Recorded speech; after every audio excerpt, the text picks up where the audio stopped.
Here is a small video I'd like to share. It's another trick I learned very late. That is, I just learned it now, after many years in the industry. Basically, I've got an external hard drive here, which I'm gonna clone current operating system onto. It's got Windows partitions, so plug it in, open disk utility. It will come up shortly, and you can see there. Now the problem is I can't delete the partition. I can't, erase together completely and make it become a one single wiped hard drive. So apparently the way to do it, I'll connect the external screen. And is that a duplicate? Yes, it is. Okay. So apparently what you do is you go view, show all devices, and now you can select the hard drive itself.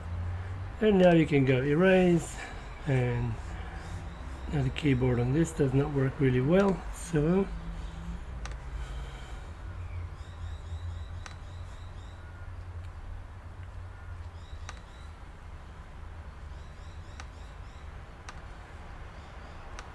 great.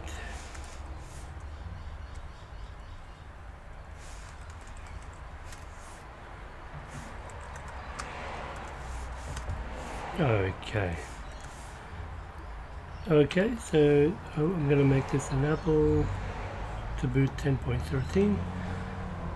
There we go. I can now format as that, and then simply go to my cloning software or whatever. But the point is, you can go into view and show all devices. Something I did not know and drove me mental for a while. I kept plugging into a Windows computer or another computer and wiping it off there and then bringing it back. Okay. Yes, internal hard drive, choose different Macintosh. Okay, thanks for watching. I'll see you in the next one.